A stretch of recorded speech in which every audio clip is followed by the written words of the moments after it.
اللہ تبارک و تعالیٰ نے نا ہمارے محبوب کریم علیہ السلام کو دنیا میں بھیجا تو فرمایا یا ایھا الناس قد جاءکم برہان من ربکم، اے لوگو تمہارے پاس تمہارے رب کی دلیل آ گئی ہے۔ اللہ تبارک و تعالیٰ نے محبوب پاک علیہ السلام کو سراپا دلیل بنا کے بھیجا۔ باقی انبیاء کرام علیہم السلام کے پاس بھی اپنی نبوت کے دلائل کے طور پر بے شمار معجزات تھے، اور حضور کریم علیہ السلام کے تو پورے وجود کو ہی اللہ نے معجزہ بنایا ہے۔ اور نبی پاک صلی اللہ تعالیٰ علیہ وآلہ وسلم کی نبوت کی دلیلیں، حضور کے رسالت کے مستحکم دلائل جگہ جگہ آپ کو ملیں گے۔ سب سے پہلی چیز تو یہ سمجھنے والی ہے کہ نبی پاک علیہ السلام نے جس چیز کو سب سے پہلے اپنی نبوت کی دلیل کے طور پر بیان فرمایا وہ حضور کا کردار ہے، سیرت ہے، عمل ہے، حضور کا لوگوں کے ساتھ رویہ ہے۔ نبی پاک علیہ السلام کی تبلیغ کے 3 دور ہیں۔ ایک تو حضور نے اپنے قول سے تبلیغ فرمائی ہے، وہ 40 سال کی عمر سے محبوب نے اعلان فرمایا اور تبلیغ کی۔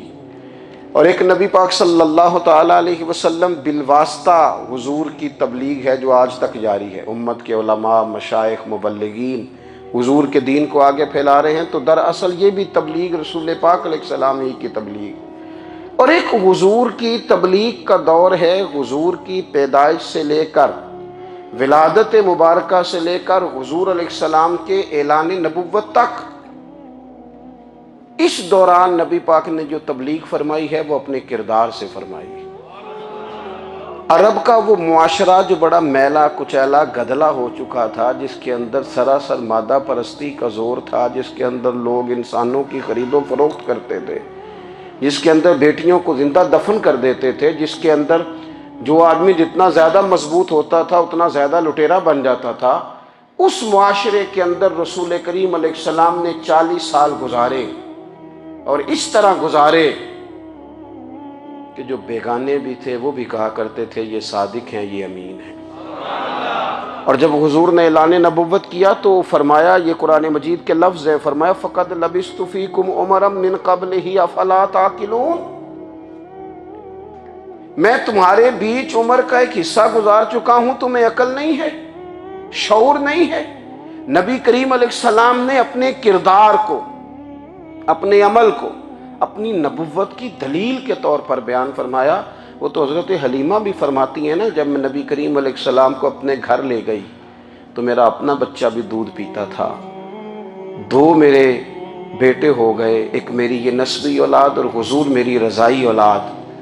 تو کہتی ہیں جب میں کریم محبوب علیہ السلام کو اپنے سینے سے لگاتی تھی تو حضور میرے ایک پستان سے دودھ پیتے تھے اور دوسرا اپنے بھائی کے لیے چھوڑ دیا کرتے تھے۔ یہاں سے رسول کریم علیہ السلام نے کردار کے ذریعے تبلیغ، اور پھر اعلان نبوت سے پہلے ایک تنظیم عرب کے جوانوں پر، عرب کے سرداروں پر مشتمل بنائی گئی، جس میں نبی کریم علیہ السلام نے بڑا حصہ لیا سرکار نے، اور بڑے اہم لوگوں کو شعور حضور نے عطا فرمائے۔ وہ اس جماعت کا فیصلہ تھا کہ ہم سارے جوان، سارے بڑے لوگ ملیں گے، یہ حضور کے اعلان نبوت سے پہلے کی بات ہے، ہم بڑے لوگ ملیں گے، کسی بڑے کو کسی چھوٹے پر ظلم نہیں کرنے دیں گے، کسی آدمی کو کسی غریب کا حق نہیں کھانے دیں گے۔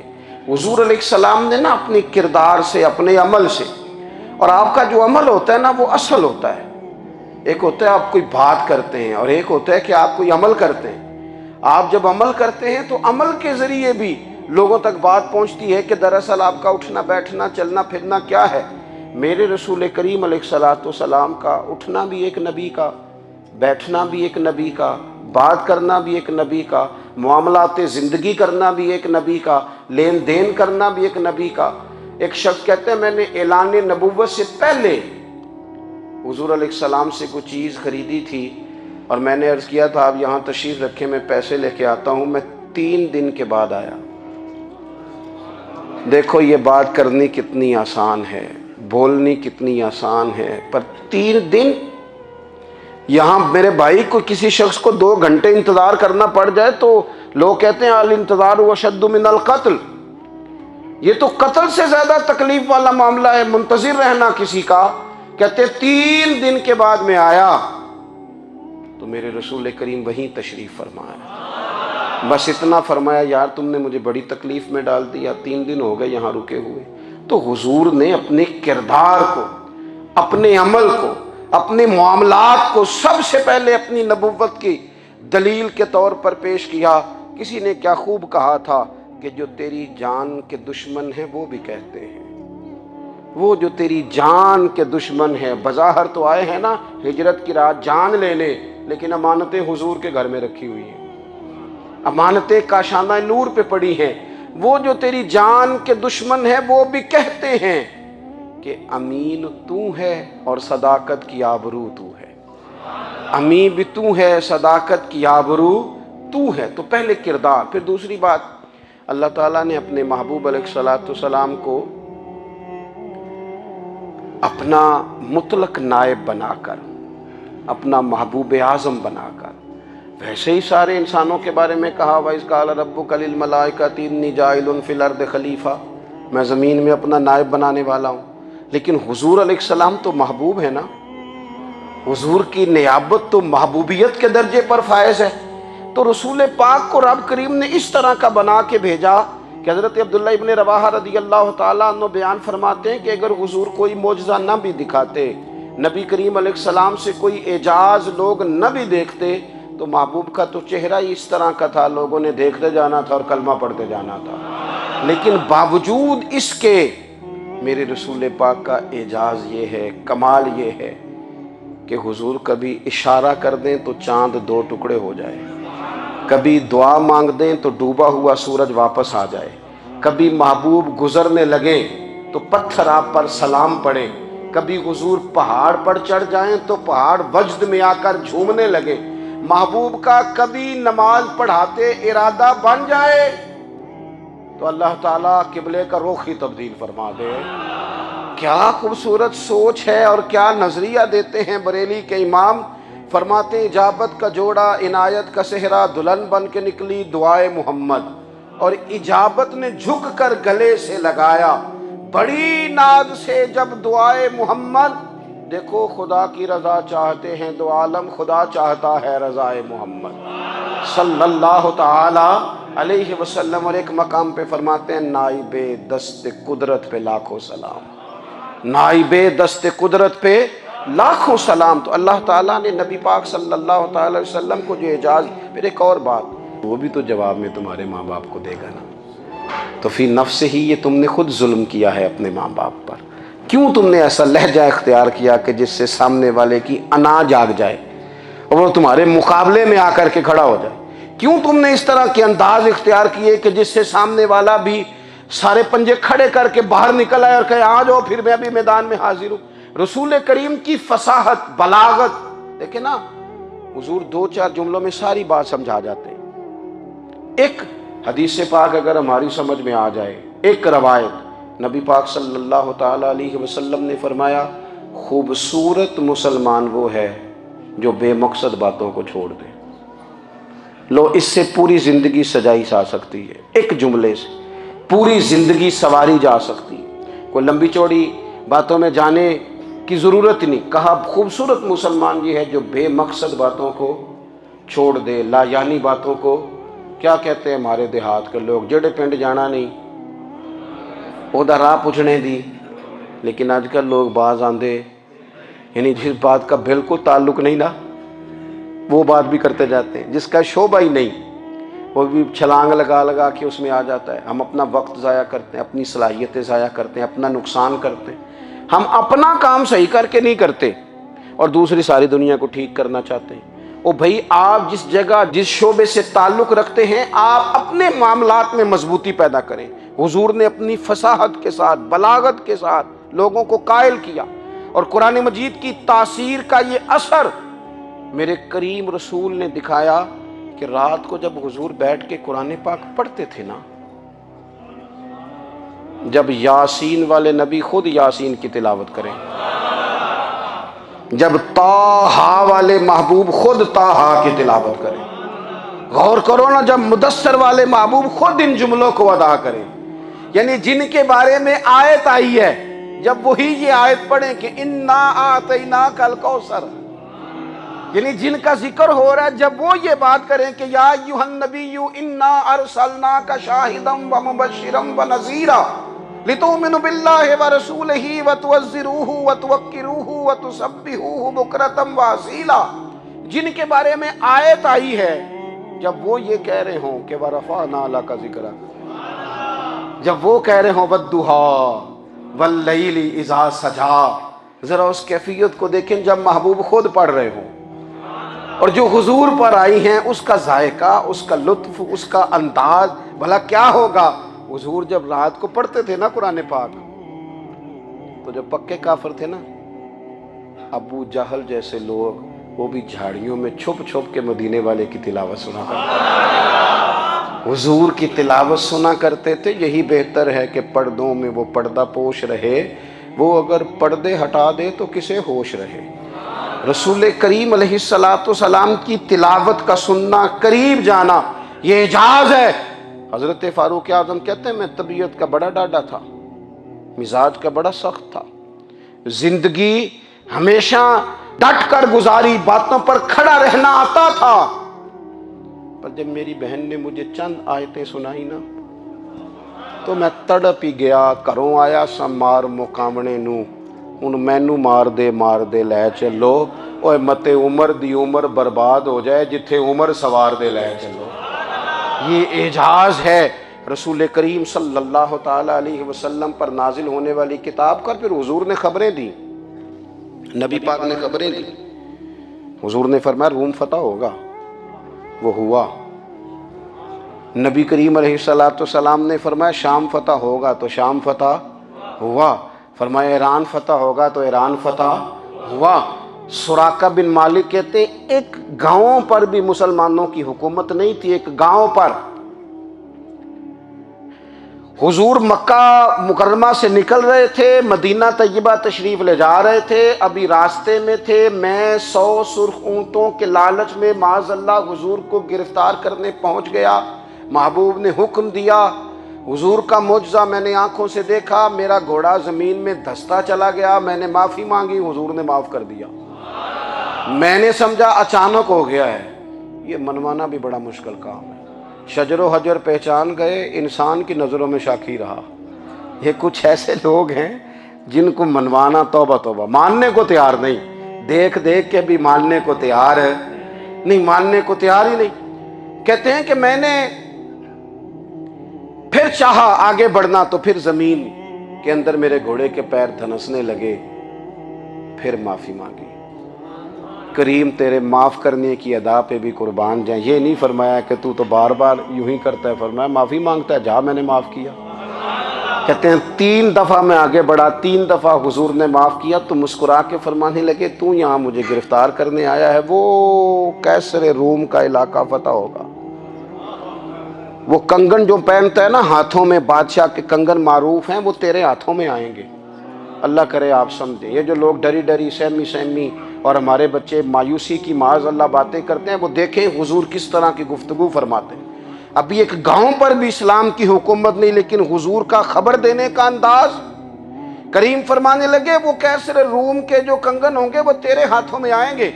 جناب سراقہ بن مالک فرماتے ہیں کہ میں مسلمان ہو گیا، حضور کا وصال ہو گیا، کنگن نہیں آئے۔ حضرت ابوبکر صدیق کا وصال ظاہری ہو گیا، کنگن نہیں آئے۔ جناب عمر کا دور آ گیا، سراقہ بوڑھے ہو گئے۔ کوئی بندہ پوچھتا نا کہ اب تو عمر ڈھل گئی ہے، زندگی کا پتہ نہیں، کہنے لگے نہیں میں نہیں جاتا، جب تک کنگن نہیں آتے اسرائیل کوئی نہیں آئیں گے، کیونکہ ساڈے نبی دی زبان ساڈے واسطے قرآن، جو دن کو کہہ دیا دن ہے تو دن نکل آیا، جو شب کو کہہ دیا شب ہے تو رات ہو کے رہی، اور خدا نے ان کی زبان کو وہ اختیار دیا، جو نکلی منہ سے ان کے وہ بات ہو کے رہی۔ اور فاضل بریلوی کا تو انداز ہی پھر انوکھا ہے نا، وہ تو کہتے ہیں وہ زبان جس کو سب کن کی کنجی کہیں، جس کو سب کن کی کنجی کہیں، اس کی نافذ حکومت پہ لاکھوں سلام۔ کہنے لگے نہیں آتے حضرت اسرائیل، فکر نہ کرو، بوڑھے ہو گئے تھے، نکلنا گھر سے بند کر دیا تھا، حضرت عمر کا دور تھا، کنگن آ گئے۔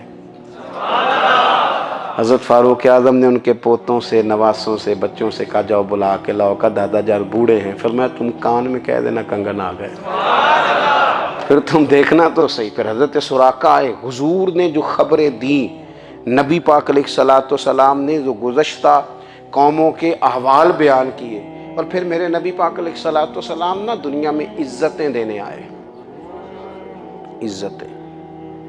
یہ مزاج ہمیں کم کرنا چاہیے، یہ جو ہم ساری زندگی اس کام میں لگا دیتے نا، کسی کو نیچا کیسے دکھانا ہے، یہ انداز حضور نے نہیں ہمیں دیا۔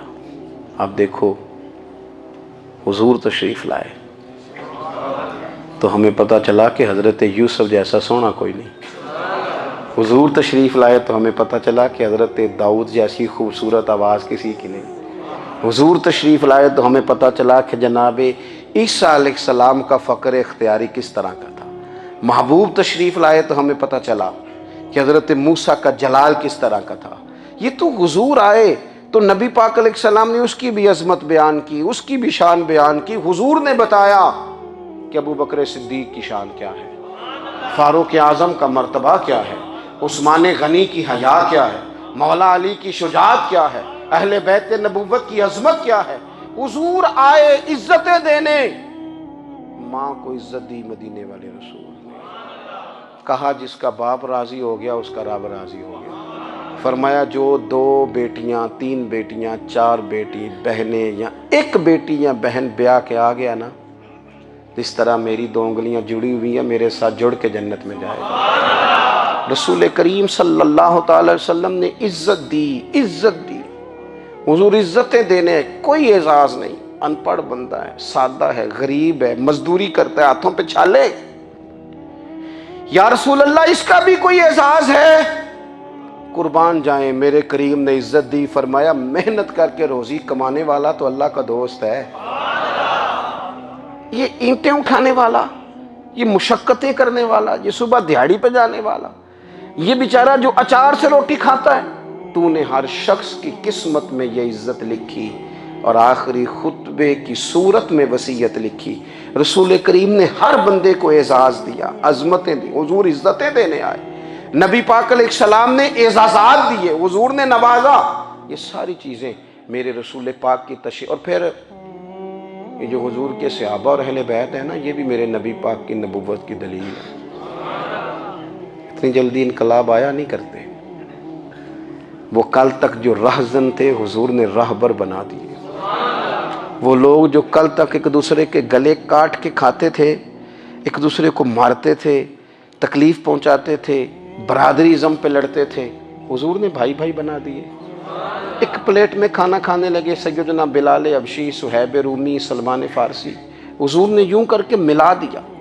نبی کریم علیہ السلام نے تقسیمیں ختم کر دی دنیا میں، حضور کہ صحابہ نے اپنا کردار اس طرح کا دکھایا، اتنا بلند کیا، اور صحابہ کرام علیہم رضوان اس کو دیکھ کر اتنی بلندیوں پہ گئے کہ گواہیاں اللہ کا قرآن دیتا ہے، فرمایا محمد الرسول اللہ والذین معہ اشداء علی الکفار رحماء بینہم تراہم رکعا سجدا یبتغون فضلا من اللہ ورضوانا۔ فرمایا یہ جو میرے محبوب کے ساتھ والے ہیں کافروں پر سخت ہیں، آپس میں نرم دل ہیں، تم جب بھی انہیں دیکھو گے سجدے کرتے دیکھو گے، رکوع کرتے دیکھو گے، تم انہیں دیکھو گے اللہ کی رضا کے متلاشی ہیں، انہیں ساری مادہ پرستی سے نکال کر محبوب نے رب کی رضا کے رستے پہ ڈال دیا۔ میرے نبی کریم سید عالم صلی اللہ تعالیٰ علیہ وسلم کی نبوت کے دلائل کے طور پر یہ ساری چیزیں آئیں۔ بس میں بات سمیٹنے لگا ہوں، حضور کا جو اخلاق ہے نا، وہ بھی نبی کریم علیہ الصلوۃ والسلام کی نبوت کی بہت بڑی دلیل ہے۔ وَإِنَّكَ لَعَلَىٰ خُلُقٍ عَظِيمٍ، محبوب ہم نے آپ کو نا خلق عظیم کا مالک بنایا ہے۔ کچھ لوگ سمجھتے ہیں صرف آپ کا بولنے کا انداز ٹھیک ہو تو آپ با اخلاق ہیں، نہیں بھائی، بولنے کا انداز ٹھیک ہونا با اخلاق نہیں، سچ بولنا اخلاق کی علامت ہے۔ آپ کا حق بات کرنا اخلاق ہے، آپ کا صحیح گواہی دینا اخلاق ہے، آپ کا اللہ تعالیٰ کی طرف سے آزمائش آنے پر صبر کا مظاہرہ کرنا اونچا اخلاق ہے۔ رب نعمت دے تو آپ کا وجود ڈھلتا جائے شکر میں، یہ اخلاق ہے۔ رب کریم اگر آپ کو کسی وقت کسی آزمائش میں اپنی حکمت سے ڈالتا ہے تو عزت نفس کو برقرار رکھنا، خودداری کو برقرار رکھنا، یہ اخلاق۔ نبی پاک نے اعلیٰ ترین اخلاق کی بات بتائی، اعلیٰ ترین۔ حضور نے لوگوں سے بیعت لیتے وقت کہا تھا میرے ہاتھ پر بیعت کرو، چوری نہیں کرو گے۔ نبی پاک علیہ السلام نے مختلف امور پر بیعت لی۔ حضرت حکیم بن حزام کہتے ہیں حضور نے میرے ہاتھ پہ ہاتھ رکھ کے کہا میرے ہاتھ پہ ہاتھ رکھ کے بیعت کرو کہ کسی دنیا دار سے سوال نہیں کرو گے، خودداری سے زندگی گزارو گے، عزت نفس سے۔ جو رب نے تمہیں دیا ہے تم اس پر راضی رہو گے۔ لوگوں کی جیبوں کو ٹٹولنا، دوسروں کی دولتوں پہ راج کرنا، دوسروں کے مال پر نگاہیں ڈالنا اللہ کے حبیب نے پسند نہیں فرمایا۔ فرمایا بیعت کرو کہ تم کبھی کسی سے سوال نہیں کرو گے۔ حد ہو گئی۔ نبھانے والوں نے پھر اس عہد کو نبھایا اور کمال کر دی۔ حضرت حکیم بن حزام گھوڑے پہ بیٹھے تھے، ہاتھ میں درہ تھا، وہ زمین پہ گر گیا، قریب غلام کھڑا تھا۔ حضرت حکیم بن حزام خود گھوڑے سے اترے، درہ اٹھایا، دوبارہ گھوڑے پہ بیٹھے۔ غلام عرض کرنے لگا حضور مجھے بتا دیتے میں اٹھا کے دے دیتا۔ آنکھیں چمک اٹھیں، فرمانے لگے کیسے بتا دیتا؟ اپنے رسول سے وعدہ کیا ہے کبھی کسی سے سوال نہیں کروں گا، کبھی سوال نہیں کروں گا۔ اللہ کے محبوب نے ہمیں اعلیٰ اخلاقی قدروں کی بات ہمیں سکھائی ہے۔ ہم دیکھتے ہیں کہ بڑی جلدی 2 4 5 لوگوں کے غصہ دلانے پر ہم ساری اخلاقی حدوں کو کراس کر جاتے ہیں۔ دوستو ہمارا ایک ویژن ہونا چاہیے، ہمارے ذاتی رویے بڑے معتبر ہونے چاہیے۔ لین دین کے معاملات کے اندر مسلمانوں کو بڑا صاف ستھرا ہونا چاہیے۔ ہمیں اپنی معاشی زندگی میں روزمرہ کے معاملات میں ہماری توجہات کا مرکز صرف اللہ رسول کی ذات ہونی چاہیے۔ رب کریم نے اپنی حکمت سے کسی کو کتنا دیا ہے یہ اس کی حکمت کے تقاضے ہیں۔ ہمیں اس نے جس رنگ میں جس حال میں رکھا ہے ہمیں اپنے رب کی رضا پر بہت زیادہ مطمئن ہونا چاہیے۔ اچھا پھر ایک اور بات، جن چیزوں کو ہم نے دکھ بنایا ہے نا یہ تو وہاں دکھ تھا ہی نہیں۔ مہینہ مہینہ چولہا نہیں جلا، لیکن کسی جگہ اظہار غربت ہے حضور کی اولاد پاک کا یا صاحب کا یا ازواج کا۔ مہینہ مہینہ چولہا نہیں جلا، لیکن یہ اخلاق عالیہ کا حسن دیکھو۔ اپنے گھر مہینہ مہینہ چولہا نہیں جلا، جو مانگنے آیا اسے جھولی بھر کے عطا فرمایا، کوئی دروازے سے خالی نہیں گیا۔ عزیز بھائی اگر زندگی میں اخلاقی قدریں ہم اپنا لیں اور ہم تھوڑا تھوڑا کر کے اپنے آپ کو تبدیل کریں، ساری زندگی توجہ رہی کہ فلاں کیا کر رہا ہے فلاں کیا کر رہا ہے، تھوڑا سا گردن کو جھکا کے اپنے اوپر توجہ ڈالیں، اپنے آپ کو وقت دیں۔ حضور کے اخلاق عالیہ کی روشنی میں، تعلیمات حسنہ کی روشنی میں ہم اپنے کردار و عمل پر تھوڑی توجہ دیں۔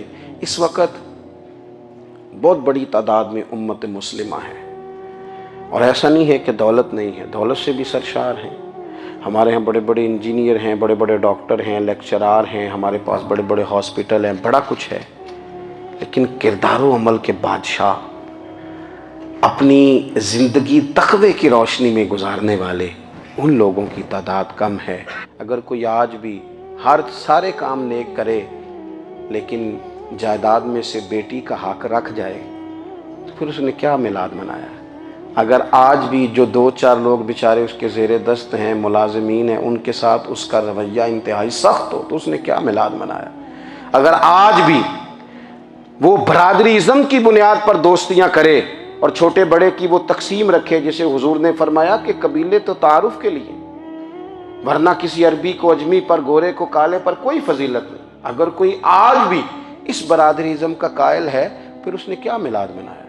اگر کوئی شخص آج بھی اپنے آپ کو مادہ پرستی میں پوری طرح دھکیل چکا ہے اور رضا الہی کا مسافر نہیں بنا تو اس نے کیا میلاد منایا؟ اپنی طبیعتوں میں روحانی تبدیلی اور وہ خاص افکار جو حضور اپنے غلاموں میں پیدا فرماتے ہیں، ان افکار کو پیدا کرنا، سوچوں کو بدلنا، سوچوں کو، نظریات کو بدلنا، اپنے روزمرہ کے معاملات کا جائزہ لینا کہ ہم کس طرح آگے بڑھ سکتے ہیں اور کس طرح ہم ایک بہترین امتی اور ایک بہترین مسلمان بن سکتے ہیں، اس پر توجہ دینا، یہ میلاد ہمیں سبق دیتا ہے۔ اللہ تعالیٰ مجھے اور آپ کو عمل کی توفیق عطا فرمائے۔ آخر دعوایا ان الحمدللہ۔ اللہ کے پیارے رسول صلی اللہ تعالیٰ علیہ وآلہ وسلم کی محبت ہم پر ضروری قرار دی گئی۔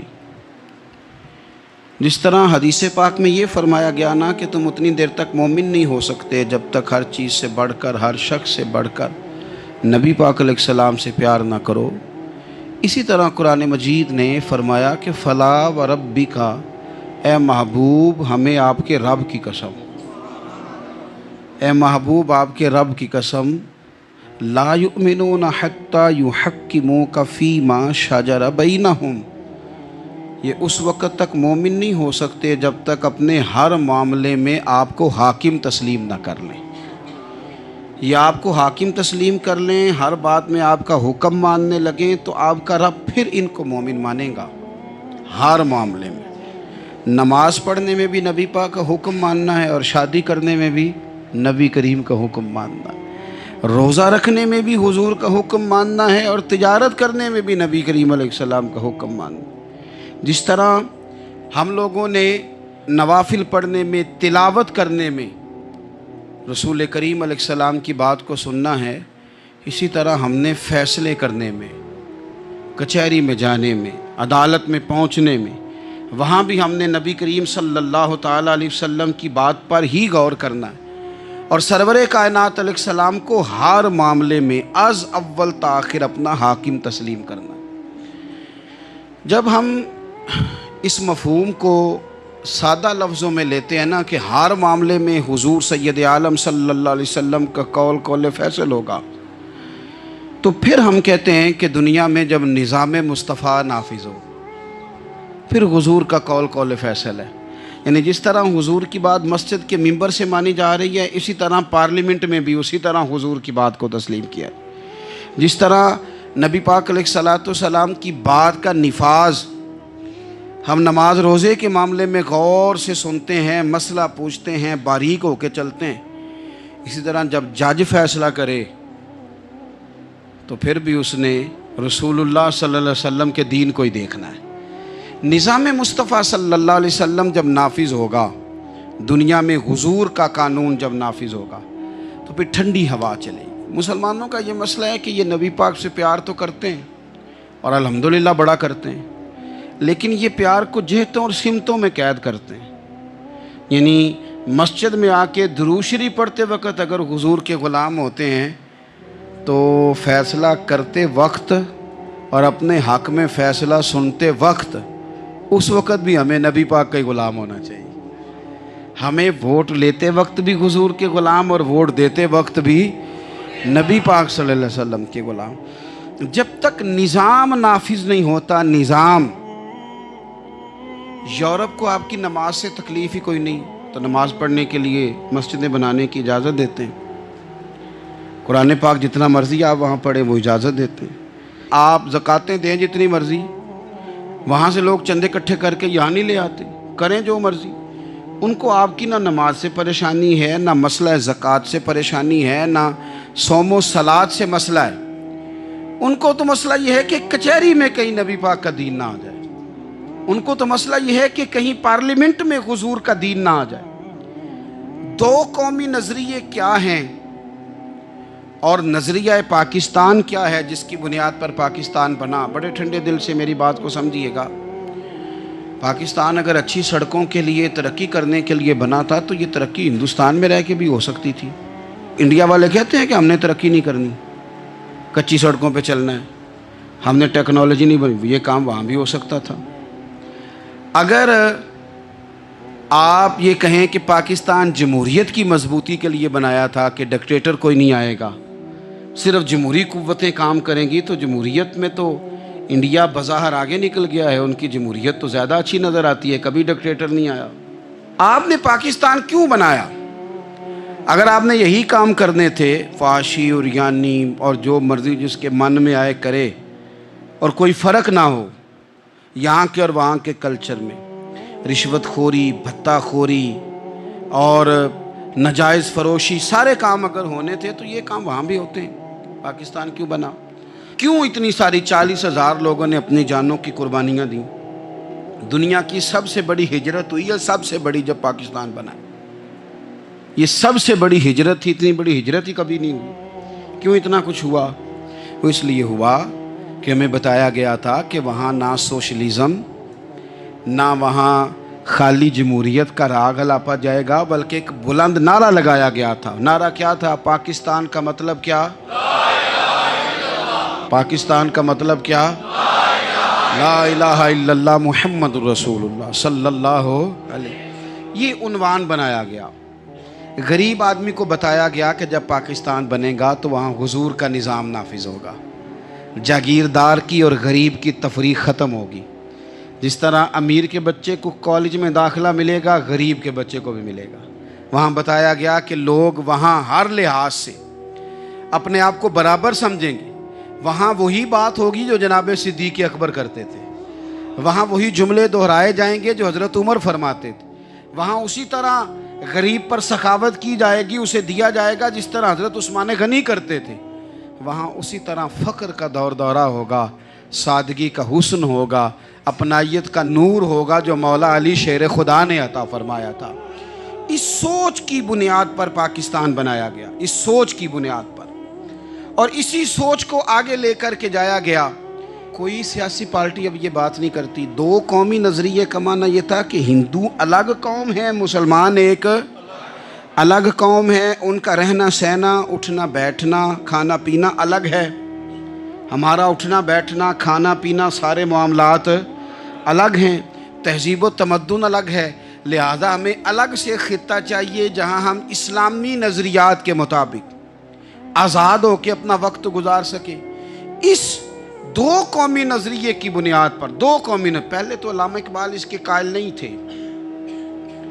علامہ اقبال کا پہلے خیال یہ تھا کہ سارے جہاں سے اچھا ہندوستان ہمارا، یہ اقبال نے لکھا تھا۔ پھر اقبال کہتے ہیں میری سوچ بدلی، اور پھر میں نے کہا کہ نہیں، خطوں کے زور پہ نہیں، آپ رنگ نسل کے زور پہ نہیں، بلکہ کہنے لگے کہ اپنی ملت پر قیاس اقوام مغرب سے نہ کر، خاص ہے ترکیب میں قوم رسول ہاشمی۔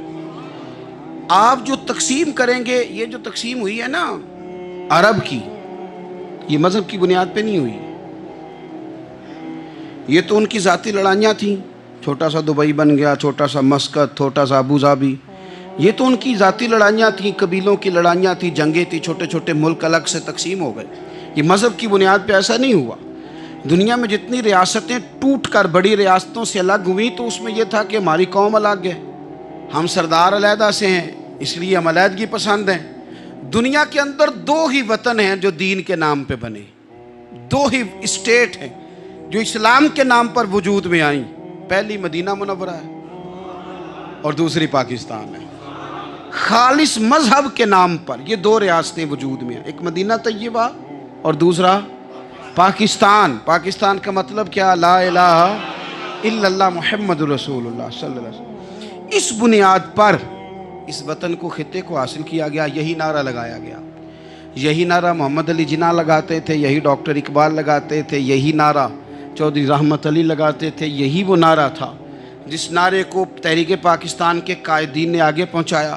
اس زمانے میں جو رائٹر لکھتے تھے ان کی تحریریں آپ آج بھی نکال کے دیکھ لیں، وہ کہا کرتے تھے کہ پاکستان قائم ہوگا تو امیر غریب کی تفریق ختم ہوگی، پاکستان میں وہی نظام آئے گا جو نظام رسول پاک صلی اللہ علیہ وسلم لے کے آئے، قرآن کو نافذ کر دیا جائے گا۔ یہ اس زمانے کے لوگ لکھا کرتے تھے، بیان کرتے تھے، اسی کا ابلاغ ہوتا۔ پتہ نہیں پھر کس کی نظر لگی، کیا ہوا، اور تحریک پاکستان میں جذباتی طور پر علماء نے کردار ادا کیا۔ علماء نے، حضرت مولانا عبدالحامد بدایونی، حضرت مولانا سید نعیم الدین صاحب مراد آبادی، حضرت مولانا عبدالعلیم صاحب میرٹھی، اور ایک بڑا نام امیر ملت حضرت پیر سید جماعت علی شاہ صاحب محدث علی پوری، 100 سال سے زیادہ عمر کے بابا جی تحریک پاکستان کے لیے جلسے ہو رہے ہیں۔ بابا جی سے اٹھا نہیں جاتا، تو جس طرح 4 لوگ چارپائی پہ جنازہ اٹھاتے ہیں، اس طرح 4 لوگوں نے چارپائی پہ بابا جی کو اٹھایا ہوا ہے، امیر ملت سید زادے، اور چارپائی ان کی اٹھا کے جلسوں میں لے جائی جاتی ہے اور وہ تقریریں کرتے ہیں اور کہتے ہیں سنو بھائی، جو مسلم لیگ کو ووٹ نہیں دے گا پھر ہم اس کا جنازہ بھی نہیں پڑھائیں گے۔ جو ووٹ نہیں دے گا ہم دفن بھی نہیں ہونے دیں گے اپنے قبرستانوں میں، جو ووٹ نہیں دے گا ہمارا مرید ہی نہیں۔ اتنے جذبات میں لا کے 40,000 لوگوں نے قربانیاں دیں۔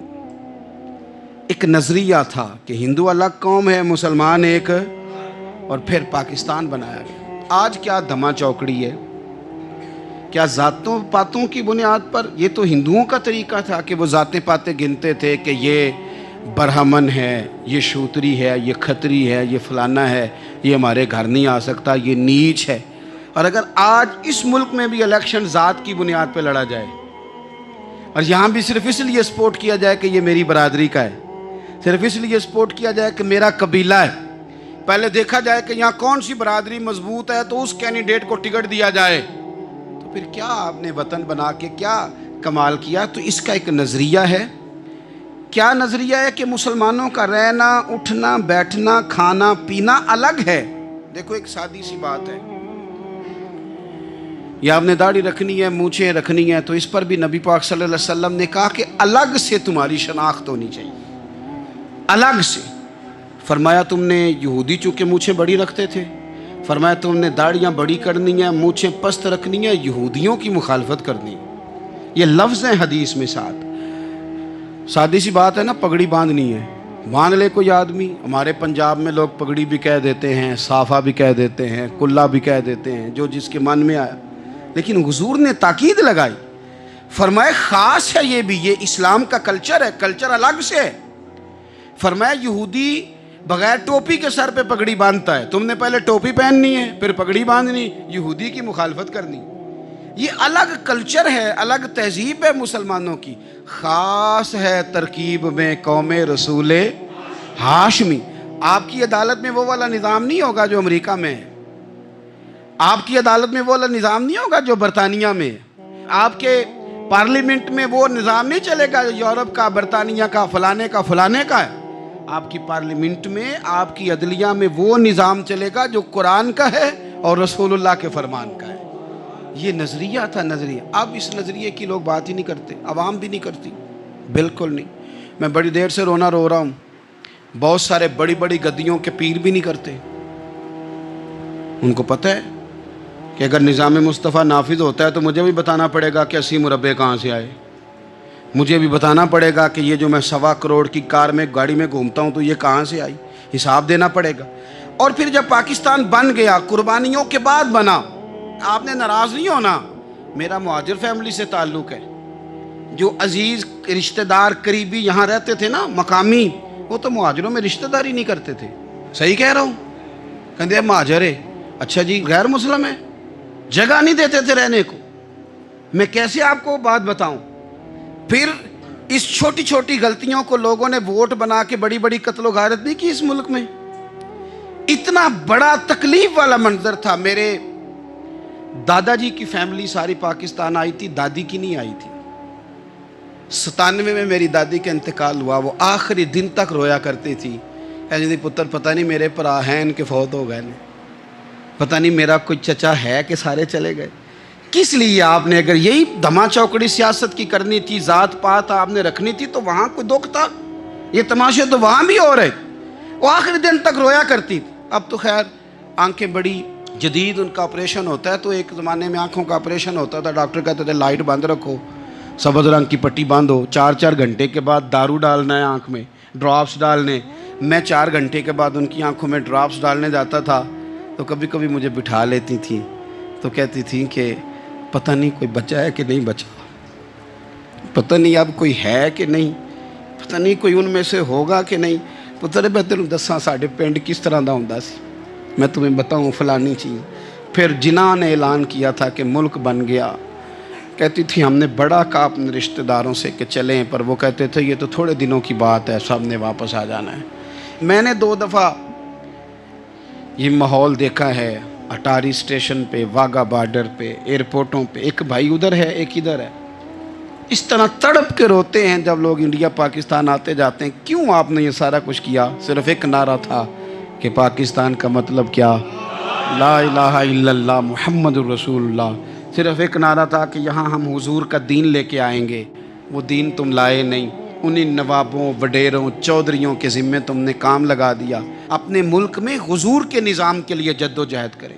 یہ بنا ہی نبی پاک کے نظام کے لیے، اس کا کوئی دوسرا حل ہو سکتا؟ کوئی حل نہیں، یہ حضور کے نظام کے لیے بنا ہے۔ دو تین باتیں آپ کی خدمت میں عرض کرنی ہیں جو آپ نے زیادہ غور سے سننی۔ سب سے پہلے تو پاکستان بدلنے کے لیے ضروری ہے کہ نظام مصطفیٰ کے لیے جد و جہد کی جائے، فکر حسینی اپنائی جائے، اور وقت کے ہر یزید کو للکارا جائے، اور للکار کر کے نظام کے لیے کوشش کی جائے کہ نظام مصطفیٰ اس ملک میں نافذ ہو۔ اس جد و جہد کو آگے بڑھایا جائے، وہی جد و جہد جو ہمارے بزرگوں کا قافلہ صدر الافاضل سید نعیم الدین مراد آبادی سے لے کر علامہ شاہ احمد نورانی صدیقی تک، اور آج کے اس دور کے اکابرین تک جو جد و جہد کرتا آیا ہے، اس جد و جہد کو اپنایا جائے۔ ہمارے منہ سے یہ لفظ نکلیں کہ ہمیں صرف مسجد میں دین نہیں چاہیے، کچہری میں بھی چاہیے۔ دیکھیں نا، کچہری میں دین نافذ ہو تو کس طرح ہوتا ہے۔ تراویح بڑی سونی حضرت ابی بن کعب پڑھایا کرتے تھے، قرآن بڑا سونا پڑھتے، تو حضرت عمر نے کہا یہ تراویحیں پڑھائے گی۔ اب چونکہ قرآن اچھا پڑھتے تھے، اچھا سمجھتے تھے، تو حضرت عمر نے فرمایا چونکہ قرآن اچھا پڑھتے ہیں لہذا چیف جسٹس بھی انہی کو بنانا ہے، جن کو سمجھو قرآن کیا کہتا ہے فلاں چیز کے بارے میں۔ تو قاضی القضاء جج بھی حضرت ابی بن کعب کو بنایا۔ حضرت عمر پر ایک بندے نے مقدمہ کر دیا، حضرت عمر نے انہیں قاضی بنایا ہے، مقدمہ کر دیا۔ جناب عمر پیش ہوئے عدالت میں، پہلے تو وہ اٹھ کے کھڑے ہو گئے، پھر اس کے بعد مدعی نے جناب عمر سے کہا کہ آپ گواہ دیں۔ حضرت عمر کے پاس گواہ نہیں تھے، تو اس نے کہا ٹھیک ہے پھر آپ قسم دیں۔ تو حضرت ابی بن کعب رضی اللہ تعالیٰ عنہ فرمانے لگے آپ کو امیر المومنین کے ساتھ یہ رویہ اختیار نہیں کرنا چاہیے، آپ امیر المومنین سے قسم کا مطالبہ کر رہے ہیں، آپ کو پتہ نہیں کہ یہ وہ ہستی ہے جن کی رسول پاک علیہ الصلوۃ والسلام نے گواہیاں دی ہیں کہ بڑے کام کے آدمی ہیں، ان کی فضیلتیں حضور نے بیان فرمائی ہیں، آپ امیر المومنین سے۔ حضرت عمر نے جناب ابی بن کعب کی طرف دیکھا، حمایت تو حضرت عمر کی کر رہے تھے نا، لیکن یہ نظام مصطفیٰ ہے، یہ حضور کا دین ہے۔ حضرت عمر فرمانے لگے آپ اس مقدمے کا فیصلہ کر لیں، بعد میں آپ کو معزول کر دیا جائے گا۔ یہ آپ نے کیا کہا کہ امیر المومنین سے مطالبہ نہ کریں؟ فرمایا میں جتنا مرضی بھی معزز ہوں تو نبی پاک کی قاعدے کے اندر نا، جو قانون حضور نے دیے ہیں میں اس کے اندر ہوں، کسی کا اعزاز اسے قانون سے باہر لے کر نہیں جاتا، میں قانون میں ہوں اور نظام مصطفیٰ کی سائے کے نیچے ہوں۔ سب سے پہلے تو نظام مصطفیٰ کا مطالبہ کریں۔ دوسرا میں آپ کو ایک بات عرض کروں، ایک ہوتا ہے گھر، ایک ہوتا ہے قبرستان، ایک ہوتا ہے گھر، ایک ہوتا ہے ڈیرا، ان دونوں میں فرق ہے۔ ہمارے حکمرانوں اور سیاستدانوں کے لیے پاکستان یہاں تو قبرستان ہے، یہاں ڈیرا ہے۔ اگر کوئی مر جائے تو یہاں لا کے دفن کر دیتے ہیں تاکہ پتہ چلے ہم یہاں کے باسی ہیں۔ یہاں ڈیرا آپ کو پتہ ہے نا، پنجابی میں ڈیرا سمجھتے ہیں، فارم ہاؤس، بیٹھک، سمجھ میں آتا ہے نا مسئلہ۔ ڈیرے پہ نا لوگ مکان نہیں بناتے تھے، اچھا باورچی خانہ نہیں بناتے تھے، کیونکہ ڈیرے پہ سیاست کرنی ہوتی ہے، کوئی دو چار بندے آئے بیٹھے چائے شائے پی چلے گئے۔ رہائش جہاں ہوتی ہے وہاں سونے کے لیے، بیٹھنے کے لیے، آرام کرنے کے لیے، کچن، باورچی خانہ، کھانے پینے کے لیے، وہاں اپنے گھر والوں کے لیے بندہ بندوبست کرتا ہے۔ پاکستان کو تو ڈیرا بنایا ہوا ہے، یہاں تو یہ آتے ہیں ڈیرے داری کرنے کے لیے۔ سیاست کی 4 دن، لوگوں کو قائل کیا، الیکشن لڑا، جیت گئے تو رہ گئے، ہار گئے تو چلے گئے، اور جب جیتنے کے بعد بھی حکمران رہے تو رہے، نہ رہے تو چلے گئے۔ یہ تو ڈیرا ہے، لیکن ڈیرے میں زیادہ نقصان چودھری کا نہیں ہوتا کہ وہ چودھری بنا ہوا ہے، زیادہ ظالم وہ ہوتا ہے جو اپنے آپ کو کمی سمجھتا ہے، وہ نقصان کرتا ہے چودھری کا بھی، چودھری کے بچوں کا بھی، وہ اسے تکبر میں مبتلا کرتا ہے، وہ اس کو کہتا ہے کہ تو بادشاہ سلامت، وہ اس کا دماغ خراب کرتا ہے۔ اس لیے شیخ سعدی کہتے تھے بہت سارے لوگوں کو ان کے مشیر تباہ کر دیتے ہیں کہ تو بلے بلے۔ تو پاکستان ان لوگوں کے لیے یا ڈیرا ہے یا قبرستان ہے، گھر تو میرا اور آپ کا ہے، لہذا ہم نے اسے گھر سمجھنا ہے، صرف اپنے گھر کو نہیں۔ ہماری گلی بھی ہمارا گھر ہے، ہماری سڑک بھی ہمارا گھر ہے، ہمارے پارک ہمارا گھر ہیں، پبلک پراپرٹی ساری ہماری ہیں۔ ہم نے حکمرانوں کا صرف انتظار نہیں کرنا، ہم نے ریپر دیکھ کے پھینکنا ہے کہ گھر ہمارا ہے، ہم نے سڑک پہ کچرا دیکھ کے پھینکنا ہے کہ گھر ہمارا ہے، ہم نے اس کے ذروں سے، اس وطن کی مٹی سے پیار کرنا ہے، اور یہ آپ چھوڑ دیں کہ سندھ میں فلانے کی حکومت ہے اور خیبر پختونخوا میں فلانے کی حکومت ہے، پنجاب فلانے کا ہے اور بلوچستان فلانے کا ہے، یہ باتیں آپ چھوڑ دیں۔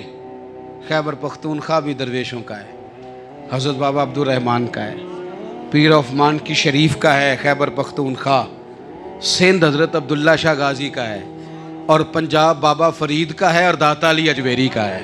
تو میرے عزیز، سب سے پہلے تو نظام مصطفیٰ کا مطالبہ کریں، پھر اس کی صفائی میں، ستھرائی میں، تعمیر میں، ترقی میں اپنا کردار ادا کریں۔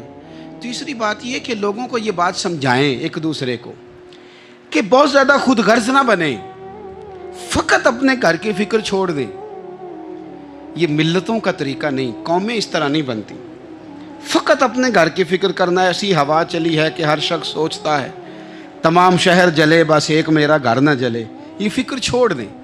دیکھیں نا، ہمیں بتایا گیا، نبی کریم صلی اللہ تعالیٰ علیہ وسلم کے فرمان نے بتایا کہ 40 گھر آگے، 40 گھر پیچھے، 40 گھر دائیں، 40 گھر بائیں، یہ تیرے پڑوسی ہیں۔ اور سخاوت تو کہاں سے شروع کر؟ حضور نے جناب ابو ذر غفاری سے فرمایا تھا کچھ نہ ہو سکے تو شوربہ ہی زیادہ پکا لیا کر، اسی سے پڑوسیوں کا بھلا کر۔ اپنے ارد گرد تھوڑا دیکھیں ہم کس کے کتنے کام آ سکتے ہیں، اور اگر کسی کے گھر میں کوئی پریشانی ہو تو اسے ختم کرنے کی کوشش کریں۔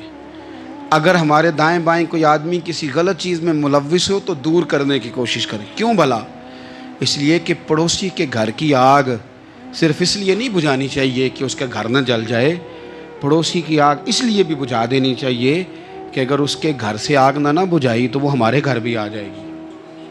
اگر ساتھ والے کے گھر کی آگ نہ بجھائی جائے تو وہ ہمارے گھر بھی آ جائے گی۔ اس لیے اس وطن میں جتنے گھر ہیں وہ سارے اپنے۔ ایک آخری بات آپ حضرات کی خدمت میں بڑی درد مندانہ میں نے عرض کرنی، درد مندانہ۔ اگر سیاستدان امیر کبیر ہمارا بھلا نہیں کرتے تو چلو ہم ہی ایک دوسرے کا بھلا کرنا شروع کر دیں، تھوڑا تھوڑا نفع کرنا شروع کر دیں۔ حضور علیہ السلام نے فرمایا لوگوں میں بہتر وہ ہے جو لوگوں کے لیے نفع مند ہو۔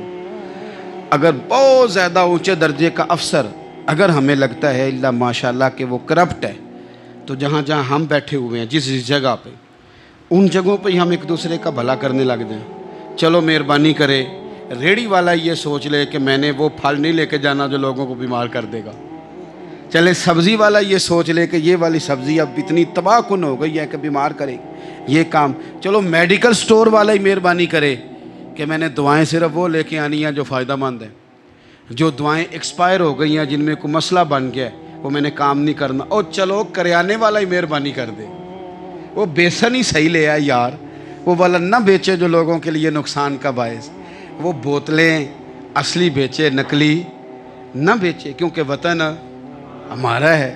آپ یقین کریں کہ میں اوپر کی بات نہیں کرتا، نیچے تک حال اتنا خراب ہے کہ آگے آگے جو پھل دکھانے کو لگائے ہیں وہ اور ہیں، اور ان کے پیچھے جو پڑے ہیں وہ اور ہیں۔ اتنا عجیب منظر، اتنی عجیب۔ میں اب تو چلیں کچھ احباب مجھے سفر کرا دیتے ہیں، ایک زمانے تک میں کرائے کی گاڑی میں سفر کرتا تھا۔ ایک صاحب کو میں نے ایک دفعہ بتایا کہ مجھے شیخو پورہ جانا ہے، کتنی دیر رکیں گے؟ میں نے کہا کہ ظاہر ہے جلسہ ہے، فارغ ہوگا تو آ جائیں گے۔ تو شیخو پورہ والوں نے بھی مجھے شیخو پورہ بتایا تھا، تو وہاں جا کے پتہ چلا کہ 10 کلومیٹر اندر جانا ہے۔ انہوں نے بریک لگا لی وہیں پہ، کہنے لگے جی 10 کلومیٹر اگے جانا ہے تو پیسے نویں طے ہون گے، گل شیخو پورے دی ہوئی سی۔ تو میں کوئی ایسا مسئلہ نہیں تھا، میں ہنس پڑا، پریشان نہیں ہوا۔ میں نے کہا بالکل ٹھیک ہے، آپ صحیح کہہ رہے ہیں، یہ آپ کی بات بالکل بجا ہے، آپ نے جو کہا وہ درست کہا، لیکن یار میں نے تو یہی سنا ہے کہ یہ شیخو پورہ ہے، تو 10 کلومیٹر تک تو بہرحال ایک شہر ویسے بھی ہوتا ہی ہے، یہ تو نہیں ہوتا کہ اس کی ایک باؤنڈری ہے کہ 1 کلومیٹر کے اندر شہر بند ہے۔ لیکن میں نے کہا کہ تیری سوچ نے ایک بات مجھے، اس دوست کو میں نے سمجھایا، پیارے تھے، قائل کیا، اور میں نے کہا تمہاری سوچ سے ایک بات میری سمجھ میں آئی ہے کہ ہم بڑے خود غرض ہیں، ہمیں صرف ہمارے حکمران نہیں لوٹتے، بس ہاتھ نہ پہنچے تو انگور کھٹے ہیں، ورنہ اگر پہنچ جائیں تو کوئی ایک طریقہ ہونا چاہیے کسی بندے کو کسی جگہ نیچے لے کے آنے کا کہ او ہو 10 کلومیٹر آپ نے تو یہ کہا تھا، اب کیسے بات ہوگی؟ میں نے انہیں کہا کہ کچھ بھی نہیں اس سے فرق پڑتا، اس سے کوئی فرق نہیں پڑتا. لیکن ایک زمانہ میں نے دور دیکھا، اور ایک دور میں نے وہ بھی دیکھا کہ مجھے ایک جگہ جانا تھا. اللہ اکبر. ایک قاری صاحب تھے، امام صاحب تھے، کسی زمانے میں وہ رہ چکے، تو ہمارے علاقے میں بھی انہوں نے امامت کی تھی. تو میں وہاں جا رہا تھا، تو ان کے گاؤں پہنچنے سٹاپ پہ اتر کے تو میں تانگے پہ بیٹھا. تانگے والے کو میں نے کہا کہ وہ چونکہ اپنے گاؤں جا چکے تھے چھوڑ کے ہمارا علاقہ، تو میں نے کہا فلانے قاری صاحب کے یہاں جانا ہے.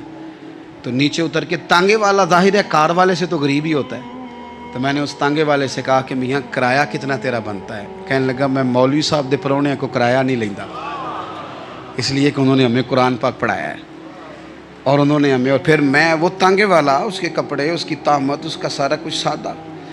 تو میں بار بار میرا دل کرتا تھا کہ میری آنکھیں اس کی فوٹو کھینچ لیں، کیا شخص ہے، کیا انداز ہے. اور وہ مجھے کہنے لگا مولوی صاحب واپس کدوں کو جانا ہے؟ میں نے ان سے کہا کہ میں نے نا جی شام کو ہی واپس لوٹ جانا ہے. تو کہنے لگے میں ڈیگر کو تک تہاڈا ویٹ کراں گا، تو میں تمہیں ڈیکاں گا، ایک سواری کٹ پاواں گا. میرا دل کرتا ہے مولوی صاحب دا پرونا واپس بھی فری جائے. کیا اس کی آمدن ہوتی ہے تانگے والے کی. وہ بندہ بھی یاد رہ گیا، یہ بندہ بھی یاد رہ گیا. خدا را ہم یاد رہیں گے.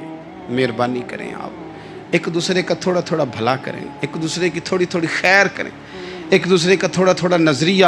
ایک بندہ مجھے وہ بھی یاد ہے، بس میں بیٹھا تھا تو اس نے نا، ایک بوڑھی اماں نے اسے کہا کہ پتر میرے کو نا کرایہ 14 روپے تھا، تو اس نے کہا پتر میرے کو 10 ہی دے.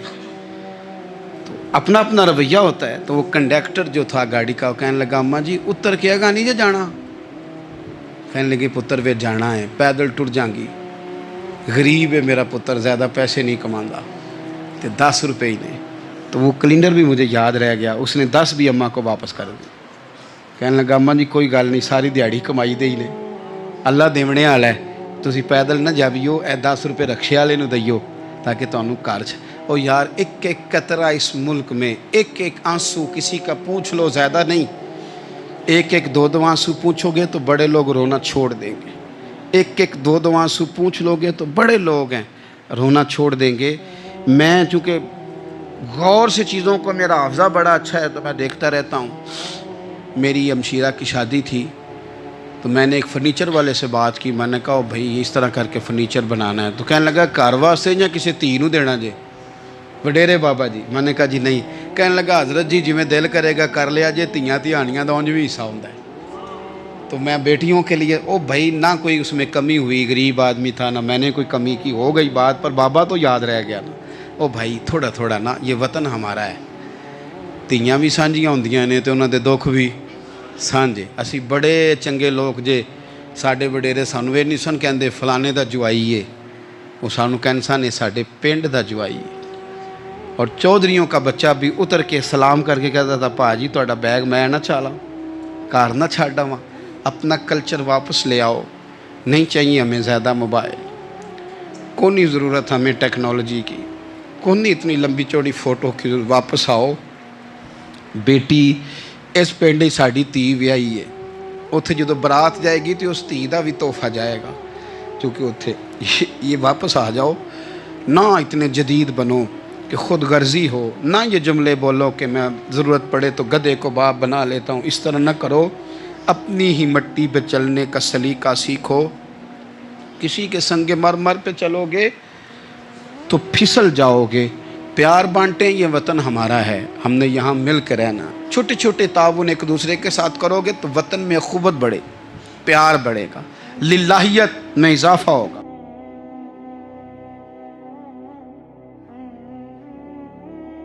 کسی نے علامہ اقبال سے کہا تھا حضور کی محبت کیسے پیدا ہوتی ہے؟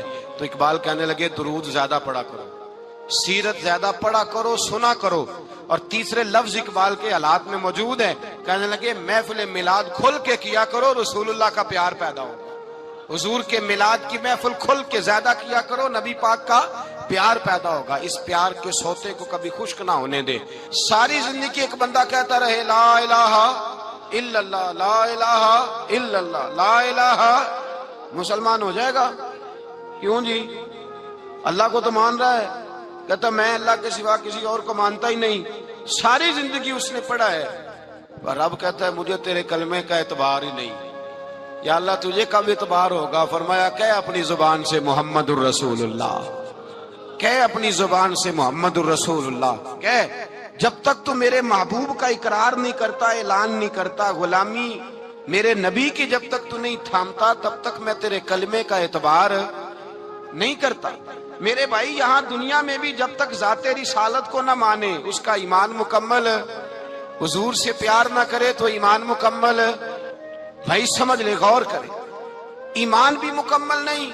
اچھا جی قبر میں چلے گئے، کتنے سوال ہوتے ہیں قبر میں؟ بولیں کتنے سوال ہوں گے؟ اللہ آپ کو خوش رکھے، 3 سوال ہوں گے۔ پہلا کیا ہے؟ تیرا رب کون ہے؟ میں مثال دینے لگا ہوں، کسی نے انکار کر دیا، کہنے لگا ہا ہیتا لا ادری، میں نہیں جانتا، تو اللہ کو نہیں مانتا تو چاہیے نا رب جہنم میں ڈال دے، پر اللہ نے دوزخ میں نہیں ڈالا، نہیں ڈالا۔ ابھی دوسرا سوال پوچھو، ماں دینو کا تیرا دین کیا ہے؟ ہا ہیتا لا ادری، کافر ہے، منافق ہے، فاسق ہے، کہتا ہائے افسوس میں نہیں جانتا۔ چاہیے تھا نا دین نہیں جانتا دوزخ میں ڈالا جائے، لیکن اللہ ابھی دوزخ میں، ابھی جہنم کا گڑھا نہیں بنی۔ فرمایا تیسرا سوال پوچھو، حضور کا چہرہ دکھایا، ما کنتا تقول فی حق ھذا الرجل، ان کے بارے میں کیا کہتا تھا؟ اس نے کہا میں نہیں جانتا۔ اللہ نے فرمایا تو میرے نبی کو نہیں جانتا، پکڑو اس کو جہنم میں داخل کر دو۔ نہ اپنی ذات کے انکار پر دوزخ میں بھیجا، نہ دین کے انکار پر، کہا میرے مصطفیٰ کو نہیں مانتا، ڈالو اس کو جہنم کے اندر۔ تمام کتب احادیث، تمام بخاری سے لے کر طبرانی تک، تمام کتب احادیث میں اسی رنگ میں روایت ملے گی۔ قبر میں بندہ گیا، مومن ہے، مسلمان ہے، نمازی ہے، 10 حج کیے، 15 عمرے کیے، زکاتیں، صدقات، خیرات، عبادات، نفل، نماز، داڑھی، حج، عمرہ، بڑا کچھ۔ ہاں بھائی من ربو کا، اس نے کہا ربی اللہ، اللہ میرا۔ اس کو جنت کوئی نہیں ملی، ابھی جنت کی کھڑکی۔ دوسرا سوال پوچھو، ماں دینو کا تیرا دین کیا ہے؟ دینی الاسلام، میں اسلام کو مانتا ہوں، جنت مل گئی۔ پورے کے پورے دین کو مان رہا ہے، نماز کو مان رہا ہے، حج کو مان رہا ہے، زکات کو مان رہا ہے، عبادات کو مان رہا ہے، ہر چیز کو مان رہا ہے، لیکن جنت ملی۔ فرمایا تیسرا سوال پوچھو، حضور کا جلوہ والضحیٰ دکھایا۔ کچھ لوگ غلط ترجمہ کرتے ہیں، یہاں بھی کہتے ہیں پوچھا جائے گا یہ کون ہے، یہ لفظ نہیں ہے، ما کنت تقول فی حق ھذا الرجل۔ اللہ فرمائے گا یہ بتا دنیا میں میرے نبی کو کیا کہا کرتا تھا، ان کے بارے میں تو دنیا میں کیا کہا کرتا تھا۔ تو جو کہا کرتا تھا وہ کہہ کہ اسی وقت پکار اٹھے گا کہ میں کہا کرتا تھا یا نبی پکارا کر، میں یہ کہا کرتا تھا یا نبی، میں یہ کہا کرتا تھا کہ دشمن احمد پہ شدت کیجئے، ملحدوں سے کیا مربت کیجئے، اور شرک ٹھہرے جس میں تعظیم حبیب، اس برے مذہب پہ لعنت کیجئے، اور مثل فارس زلزلے ہوں نجد میں ذکر آیاد ولادت کیجئے، اور غیظ میں جل جائے بے دینوں کے دل، یا رسول اللہ کی کثرت کیجئے، یا رسول اللہ کی کثرت۔ میں یہ کہا کرتا تھا۔ اچھا اس نے اللہ کو مانا، دین کو مانا، جنت نہیں ملی۔ جب کہنے لگا نا ہوا محمد الرسول اللہ صلی اللہ علیہ وسلم، جب حضور کو پہچانا، حضور کو، نبی پاک کو پہچانا، تو فرمایا نہیں میرے یار کو جانتا ہے، اب کھول دو جنت کا دروازہ۔ تو بھائی مغز قرآن، روح ایمان، جان دین، ہست حب رحمت للعالم، حضور کی محبت اصل ہے دین کی۔ قرآن مجید سورہ توبہ آیت نمبر 24، کوئی تفسیر نہ آپ پڑھیں، صرف اس آیت کا ترجمہ پڑھیں۔ فرمایا محبوب کہہ دیں تمہارے باپ بھی، تمہارے بیٹے بھی، تمہارے بھائی بھی، تمہاری عورتیں بھی، تمہارا سارا ہی خاندان، بات ہی ختم کر دی، تمہارا سارا ہی خاندان، واموال انک طرف تمہا، اور تمہارا کمایا ہوا مال، وتجارت تخشون کسادہا، اور تمہاری وہ تجارت جو تم نے محنت کر کے کاروبار چمکایا ہے اور تم ڈرتے ہو کہ نقصان نہ ہو جائے، ومساکن تردونہا، اور تمہارا وہ رہنے کا مکان جو تمہیں بڑے پسند ہیں۔ یہ ساری چیزیں گنوا کے کہا احب الیکم من اللہ ورسولی، اگر یہ چیزیں تمہیں خدا سے زیادہ پیاری ہوں اور خدا کے رسول سے زیادہ پیاری ہوں، وجہاد فی سبیلہ، اور ان کے رستے میں جہاد سے زیادہ پیاری ہوں، پھر کیا کرو؟ فتربصوا، انتظار کرو، حتی یاتی اللہ بامری، یہاں تک کہ اللہ تم پر اپنا عذاب لے آئے گا۔ اگر تمہیں تمہارے باپ، تمہارے بیٹے، تمہاری اولاد، تمہارا کنبہ، تمہارا خاندان اگر مصطفیٰ کریم سے زیادہ پیارا ہوا تو پھر اللہ کیا کرے گا؟ تم پر اپنا اللہ عذاب نازل کرے گا تم پر۔ اگر یہ چیزیں تمہیں خود رسول پاک نے بیان کیا، اور لفظ انداز دیکھیے حدیث پاک کا، لا یؤمن احدکم حتی اکون احب الیہ من والدہ وولدہ، تم میں سے کوئی اس وقت تک مومن ہی نہیں ہو سکتا جب تک میں اسے اس کے ماں باپ اور اس کی اولاد والناس اجمعین، اور بات ہی ختم کر دی، فرمایا جب تک سب لوگوں سے بڑھ کر مجھ سے پیار نہ کرے اتنی دیر تک مومن ہو سکتا۔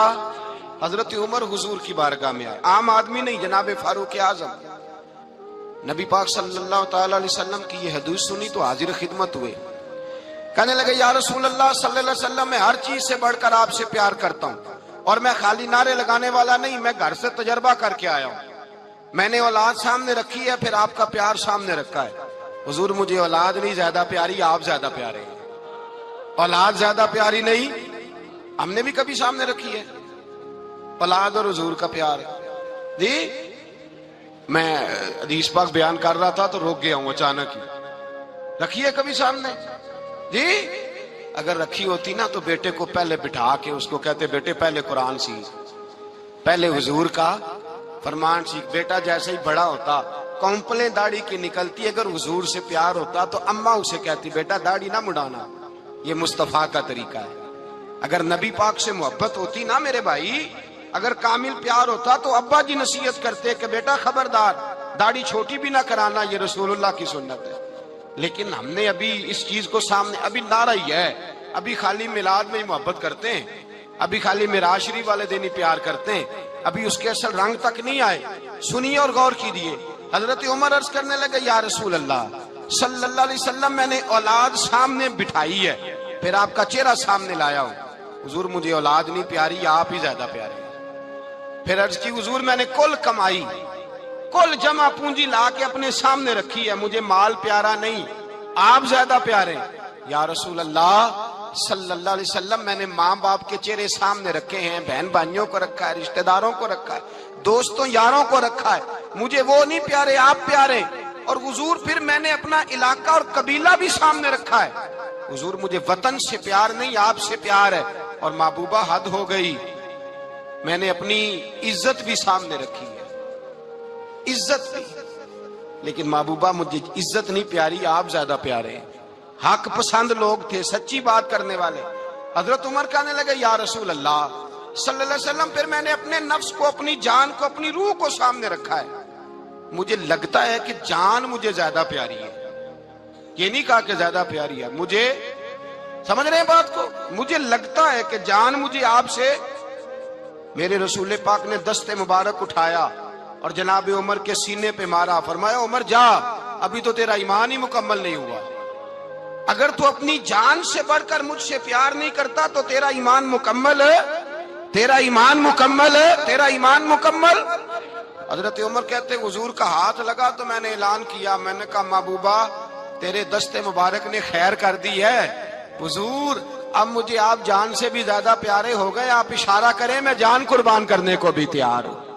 آپ مجھے، اصل میں نا ٹی وی پہ بیٹھتا ہے ایک اینکر بیچارہ جو 3 لاکھ روپیہ تنخواہ لیتا ہے یا 6 لاکھ، اس نے حق حلال کرنی ہوتی ہے اپنی کمائی، ٹی وی پہ بیٹھا ہے بیچارہ، نہ اس کو دین کے حروف ابجد کا پتہ ہے، وہ ٹی وی پہ بیٹھا ہے، اب جس پارٹی سے پیسے لیتا ہے اس کا وہ نمک خاری کا حق ادا کرتا ہے۔ کہتے جی حضور نے اپنے دشمن کو معاف کیا ہے، مولوی سخت بات کرتے ہیں، حضور نے اپنے دشمن کو، آپ کسی پارٹی کے لیڈر کے خلاف دوسری پارٹی کا بیان کبھی سنیں، اس لیڈر سے پیار کرنے والے اتنی اتنی لمبی زبانیں کھول کے ٹی وی پہ آ جاتے ہیں، اور وہ لفظ جو میڈیا پر اور اسمبلی میں ویسے ہی قانون کا حصہ نہیں وہ بھی بول دیے جاتے ہیں۔ لوگ ان معاملات میں بھی حمایت کرتے ہیں اپنے لیڈروں کی جن میں حمایت بنتی ان میں بھی، اور ذات رسالت کی بات آتی ہے تو کہتے ہیں نہیں حضور نے معاف کیا ہے، مولوی جذباتی ہوتا ہے، یہ ایسے تو نہیں نہ ہوتا، تجھے اصل میں پتہ نہیں، تو پیار کرتا ہے ڈالر سے، تو پیار کرتا ہے شہرت سے، اور جو پیار کرتے ہیں نا مدینے کے ٹکڑوں سے، جو کھاتے ہیں نا رسول اللہ کے نام کا صدقہ، جو حضور کے نام کا، امیر ملت پیر جماعت علی شاہ صاحب محدث علی پوری رحمت اللہ علیہ فرماتے ہیں پاکستان بن رہا تھا تو اس وقت تو یہی بتایا گیا تھا نا کہ پاکستان کا مطلب کیا، پاکستان کا مطلب کیا، لا الہ الا اللہ، کہتے ہیں یہ بتایا گیا تھا۔ ہم پاکستان کے حق میں تقریریں کرتے تھے اور ہندو پنڈت جو ہوتے تھے نا وہ اسلام کے خلاف معاذ اللہ اور پاکستان کے خلاف تقریریں کرتے تھے، جلسے ہوتے تھے۔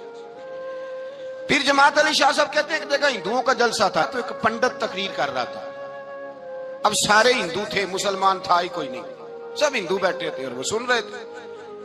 تو معاذ اللہ اس نے تقریر کرتے کرتے نا حضور کی ذات اقدس کے بارے میں کوئی جملہ کہہ دیا، کوئی نازیبہ بات کہہ دی، اور کوئی نہیں تھا، وہ ایک ملنگ تھا، وہ پیچھے بیٹھ کے، جو دوری ڈنڈا نہیں ہوتا جن کے ہاتھ میں، اور ڈنڈا بھی کئی رنگوں کا ہوتا ہے ان کا، وہ اس نے پکڑا ہوا تھا اور وہ پتہ نہیں کیا اس میں پیس رہا تھا۔ امیر ملت فرماتے ہیں اس کے کان میں سپیکر کی آواز گئی کہ حضور کے بارے میں بات کر دی۔ اس نے ڈنڈا پکڑا، ملانگس آدمی تھا، پیچھے سے نکلا، کسی نے روکا بھی نہیں، اسٹیج پہ چڑھا سیدھا اور 2-4 ڈنڈے زور زور سے پنڈت کے سر پہ دے مارے، پنڈت مر گیا، پرچہ ہو گیا، مقدمہ ہو گیا، جیل ہو گئی۔ امیر ملت کہتے ہیں میں جیل میں ملنے گیا، میں جیل میں، دیکھے بندہ ان پڑھ تھا، بات بڑی پڑی کر گیا۔ امیر ملت فرماتے ہیں بندہ سادہ تھا پر بات بڑی حسین کر گیا، بندہ بالکل بے عمل تھا پر بات ایمان کی کر گیا۔ آپ فرماتے ہیں میں جیل میں ملنے گیا تو میں نے کہا سائیں نہ تو نماز پڑھے نہ روزہ رکھے نہ تو مسجد آئے، تو عبادات کی طرف توجہ نہیں کرتا اور تو نے اتنا بڑا کام کر دیا ہے، ہندو مار دیا ہے۔ تو پیر صاحب کہتے ہیں میری طرف دیکھ کے نا پنجابی میں بولا، کہنے لگا پیر جی مینوں دے سیدھے لفظ بھی کوئی نہیں آندے، مینوں کی پتا جے سیدھے لفظ بھی کوئی، مینوں نہیں پتا میرا درجہ کی ہے۔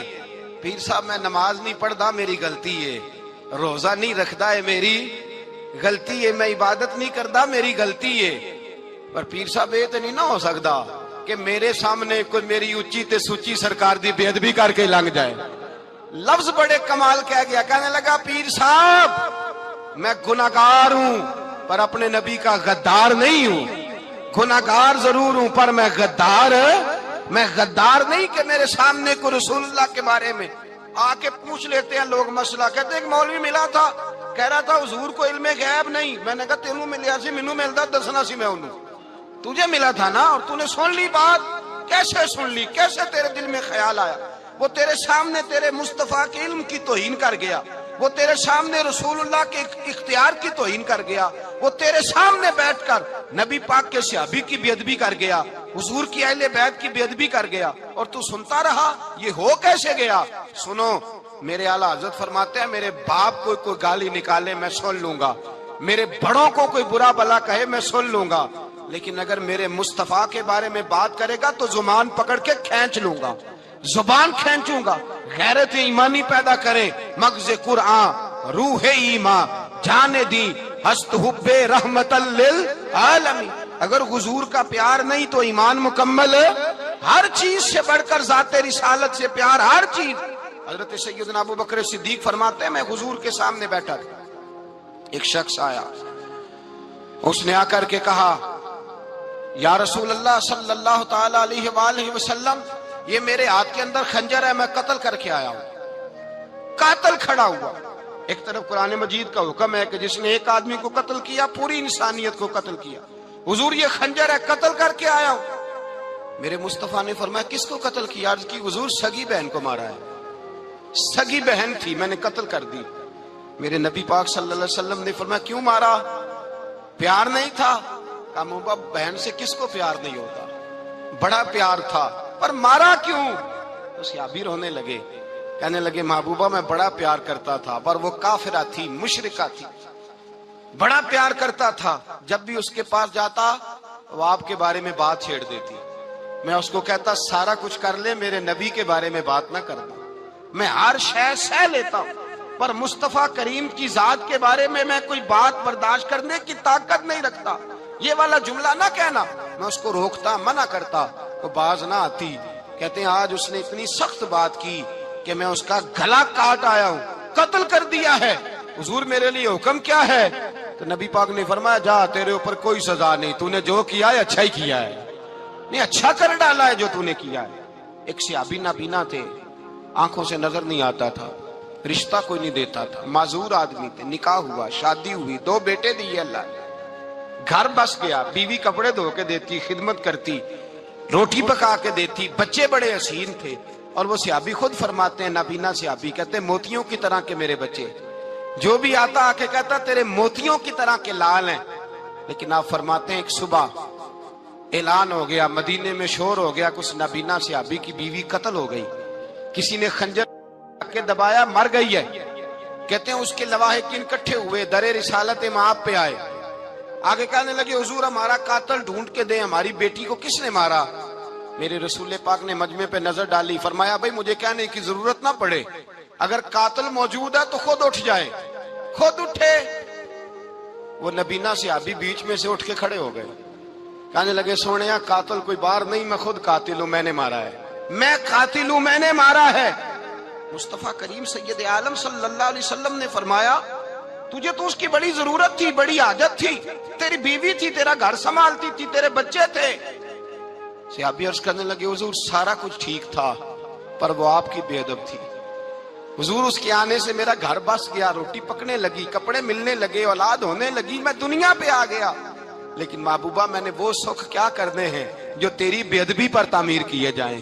یا رسول اللہ مجھے کیا حاجت اس چیز کی جس میں آپ کا پیار ہی نہ ہو، یا رسول اللہ آپ کی محبت ہی نہ، حضور میں نے قتل کر ڈالا، مجھے بیوی نہیں چاہیے، مجھے وہ والی چاہیے جس کی زبان پر رسول اللہ کے نام کے ترانے ہو، جو حضور کی محفل آن کرنے والی ہو، نعت پڑھنے والی ہو، جو نبی پاک علیہ السلام کی ازواج کا، اولاد کا، بیٹیوں کا ذکر کرنے والی ہو، مجھے وہ بی بی نہیں چاہیے جو بی بی بے ادبی کرے۔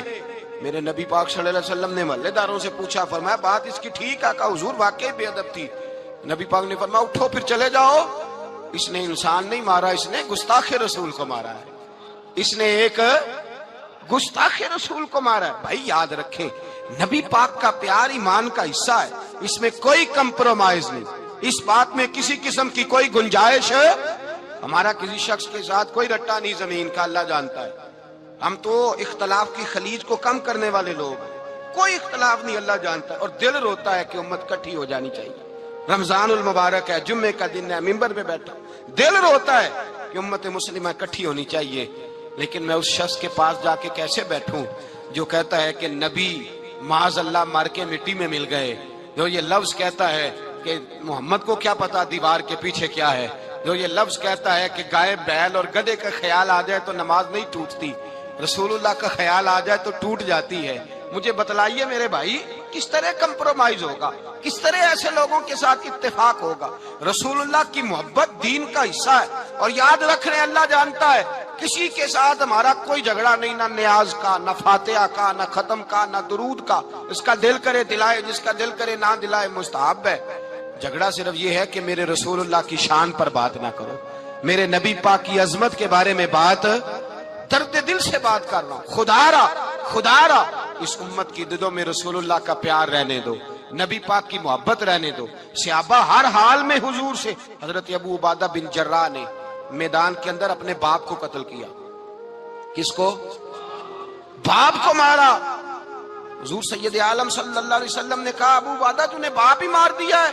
کہا حضور باپ نہیں چاہیے، رسول اللہ کا وفادار چاہیے، حضور وفادار چاہیے۔ نبی پاک صلی اللہ تعالی علیہ وآلہ وسلم کی محبت اصل دین ہے، اصل دین۔ اگر اس میں خامی رہ جائے، اس کے اندر کمی رہ جائے، ایمان مکمل نہیں۔ صبح قیامت رب کی بارگاہ میں تیرا کوئی عمل قابل قبول نہیں، کوئی تیرا عمل اللہ کے حضور قابل قبول نہیں۔ تعظیم رسالت میں اگر فرق آتا ہے، حضور کی محبت میں اگر کمی آتی ہے، تو تیرا کوئی عمل بھی قابل قبول ہے۔ محبت کا کیسے پتہ چلے گا کہ حضور سے پیار ہے؟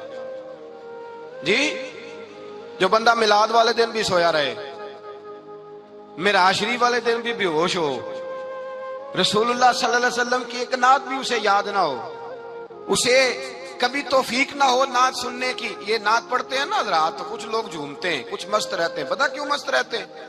انہیں نعت کے ذائقے کا پتہ نہیں۔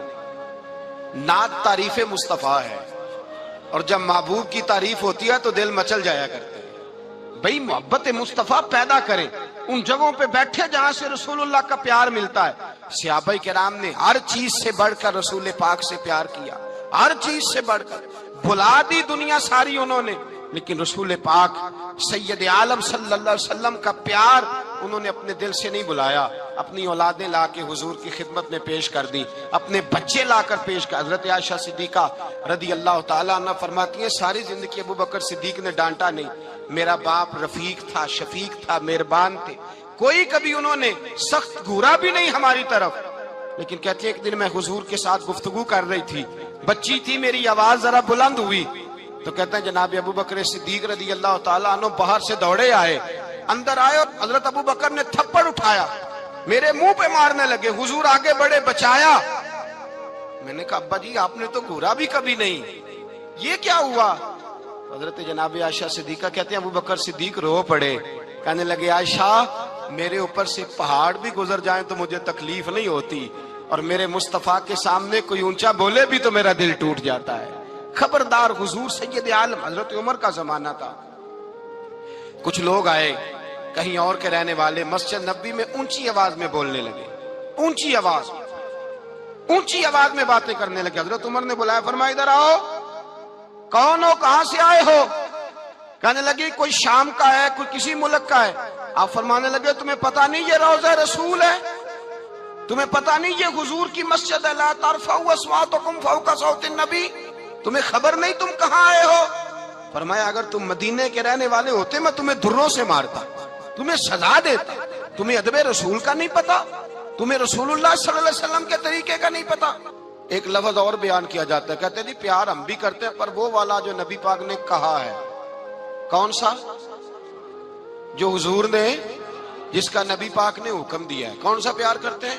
ایک لفظ آپ کو پوچھا جاتا ہے، ہم بھی پیار کرتے ہیں پر وہ والا جو نبی پاک نے کہا ہے، جو حضور نے۔